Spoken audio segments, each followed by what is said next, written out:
योग संन्यस्त कर्मा ज्ञान सन्निस्य संशयम आत्मवंतम न कर्माणि निबद्धति धनंजया निबंधति धनंजया। 41वां श्लोक। भगवान ने कई बातें बड़ी, लेकिन एक साधारण मनुष्य के लिए बड़ा कठिन माना है। इसमें भगवान ने कहा कि योग संन्यस्त कर्माणम। अगर आप रोटी बनाने वाला रोटी बनाते समय जिस तरह से उसका काम है कि रोटी बनाना है, रोटी कौन खा रहा है चिंता उसकी नहीं रहती, वो तो बनाकर भेजता है। 1000 आदमी की भी बनाना हो तो बनाकर, उसको ये थोड़ा ही मन में रहता है कि यार मैं भी खा लूं, मैं भी खा लूं, मैं भी खा लूं। तो भगवान ने कहा कि संसार में ऐसे रहो, जिसको योग संन्यास कहा है, कर्म संन्यास कहा। अगर ये भाव आपके संसार में रहते हुए अगर आते हैं, अब हम लोग आपकी संतान, बेटा बेटी, पुत्र पौत्र, पति पत्नी, माता पिता, अब माता पिताओं ने हमारे लिए किया है, तो इसमें माँ बाप ने हमसे क्या स्वार्थ लिया, वो योग संन्यास है। अगर माता पिता पुत्र के लिए सब कुछ करता है, अब वो पुत्र माने न माने, अब कई लोग मजबूरी में संन्यास धारण करना एक अलग बात है, कोई गरीबी में संन्यास धारण करना, गुरु के पास संपत्ति बहुत है इसलिए संन्यास धारण करना, या उनका बहुत बड़ा नाम है, मैं उनके साथ जुड़ जाऊंगा तो मेरा भी बहुत बड़ा नाम हो जाएगा, इस तरह का संन्यास लेना, ये स्वार्थ संन्यास है। संन्यास के कई प्रकार है। एक स्वार्थ संन्यास, एक लोकेशना संन्यास, एक वित्तेशना संन्यास। अब कई लोग जबरन कई नाटक करते हुए पैसा, लोगों को किस तरह से बेवकूफ बनाकर पैसा निकाला जाए, इसको क्या का आर्थिक संन्यास है। वस्त्र तो मैंने भगवे पहने, आपको बहुत लालच देते हैं, और लालच देने के बाद आपके जेब में से कैसा पैसा निकाला, ये कर लो, वो कर लो, ये करवा दूंगा, ऐसा हो जाएगा, ये हो जाएगा। अरे भाई, जो इस तरह से बातें करने वाले उसकी परिस्थिति तो पहले देखा करो, वो क्या कौन है।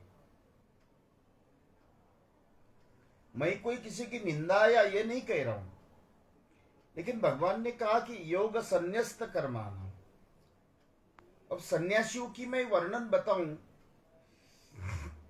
अगर एक पल भर में भी छोड़ना पड़े तो एक पल भर का भी जिसके मन में दुख नहीं, वो सन्यासी। अब उसको देखकर ही रोने लगे तो वो सन्यासी का है का, वो स्वार्थी है। अब कई बार हम लोग हमारे सन्यासियों में भी देखते हैं, शिष्य गुरु के झगड़े हो जाते हैं, कोर्ट में पहुंच जाते हैं, और इसकी संपत्ति मुझे चाहिए, उसकी संपत्ति मुझे चाहिए, इस तरह की बातें करते हुए कोर्ट में लड़ रहे। भाई, जो शिष्य का कोई अधिकार नहीं बनता है, और वो अपने गुरु के संपत्ति के ऊपर दृष्टि डालते हुए करते हैं। इसलिए श्रोताओं, संन्यास मतलब जिसने सभी प्रकार का न्यास कर दिया हो, किसी भी प्रकार से उसके अंतर मन में भाव नहीं है। नहीं तो घर में हो गई खटपट, चलो बाबा जी के मठ, बाबा जी ने बताया काम, हम तो रमते राम, ऐसे लोग हैं। बस खाना पीना, इन सारी बातों से प्रदर्शन, घूमना फिरना, मुंह दिखाते हुए कोई भी अगर आज वर्तमान में देखे तो सन्यासी में बहुत कम ऐसे होंगे। वस्त्रों से सन्यासी हो सकते, विचारों से सन्यासी कम है। मैंने कई ग्रस्त जीवन में विचारों से सन्यासी लोग देखे, जिसका आचरण विचारण व्यवहार बहुत शुद्ध है।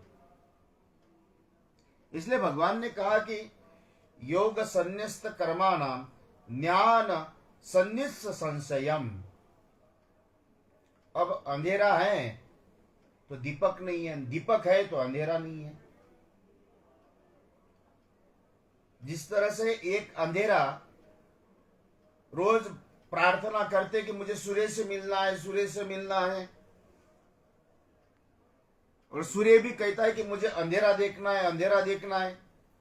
जीवन में सूर्य कभी अंधेरे से नहीं मिल सकता है और अंधेरा कभी सूर्य के पास नहीं जा सकता। यही ज्ञान और संशय, ये दो बात है। जहां ज्ञान है वह संशय नहीं होगा, जहां संशय है तो वह ज्ञान कैसे हो सकता है। भगवान ने इन श्लोक में 2-3-4 श्लोक बड़े अच्छे बताए। भगवान कहता है कि योग संन्यस्त कर्मानाम। अब योग, उन्होंने कहा कि अब योग की परिभाषा बड़ी अलग है, किताबों में अनुभव नहीं हो सकता है। मैं आपको बता भी दूं तो उस तरह से आप कर नहीं सकते हैं। तो इस जगत में ग्रस्त जीवन में व्यक्ति रहते हुए भी उस योग मार्ग को आत्मसात कर सकता है, वो योगी बन सकता है। खाली विवाह करने से, संतान होने से योगी हो, इसमें संदेह है।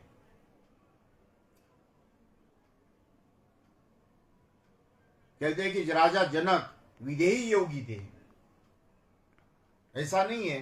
कबीरदास जी महाराज संन्यास ग्रस्त जीवन में थे और कबीरदास जी को पूछा कि, उन्होंने कहा कि अरे सारा संसार जिसने रचाया वो तो भागा नहीं, तो मेरा तो छोटा सा संसार है, मैं क्यों भागू।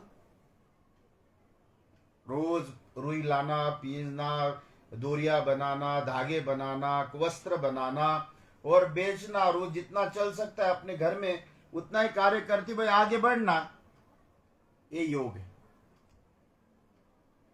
कई प्रकार से, और आपको बताऊं उनके जीवन का एक वर्णन आता है कि महाराज कबीरदास जी के पुत्र की गर्दन काट दी और गर्दन काटने के बाद वो सर लेकर अपने घर में आए, टोकरी के नीचे रात भर ढक दिया और जो सन्यासी आए थे उन सन्यासियों को भोजन कराया। दूसरे दिन सुबह तक वो सन्यासियों को ये एहसास नहीं होने दिया कि आपके कारण मैंने अपने पुत्र का गर्दन काट कर लाके रख दिया। जो बनिया था, उस बनिया ने जो धड़ उसको पीछे से पका, वो धड़ चौराहे पे लाके खड़ा कर दिया। किसका धड़ है बताओ। सन्यासियों ने जाते समय देखा कि ये कौन व्यक्ति का धड़ टांग के रखा है। उन्होंने योग मार्ग से देखा, अरे ये तो कमाल है, कबीर का पुत्र है।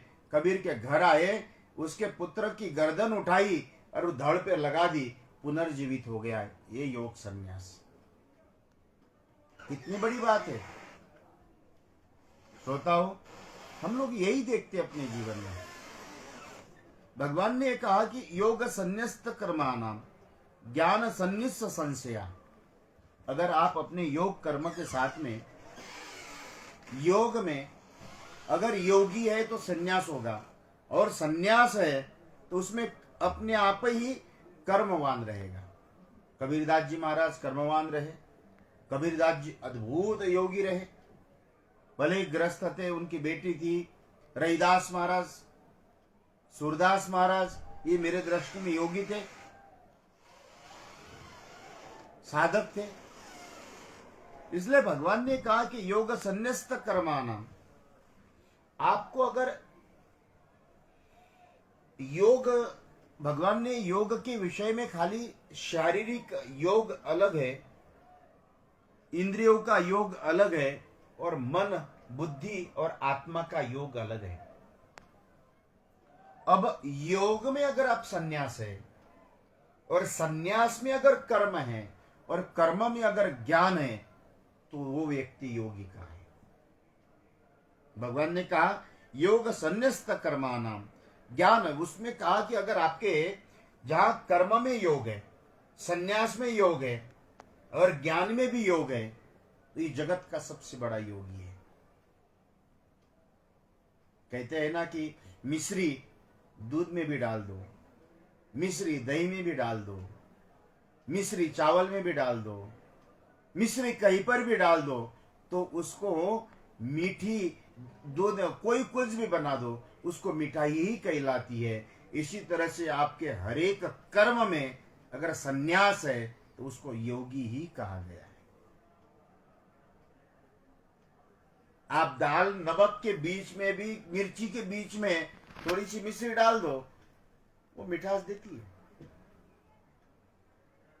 भले ही सब्जी में 50 प्रकार की चीजें डाल दो, थोड़ी सी मिश्री डाल दो, उन सभी के बीच में रहते हुए भी इतने वस्तु में भी वो मिठास का एहसास करा देती है।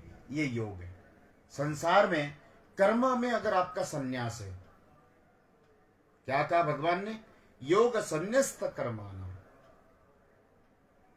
अगर आपके कर्म में संन्यास है, कोई भी कर्म हो, चाहे पुत्र का हो, भात्र का हो, परिवार का हो, पति का हो, पत्नी का हो, पिता का हो, व्यापार का हो, आप संसार में चलते हुए जो भी आप कर्म करते हुए अगर उसमें संन्यास्त, संन्यास का मतलब क्या? उसका किसी भी प्रकार से आपके मन मस्तिष्क के ऊपर वो आरूढ़ न होना।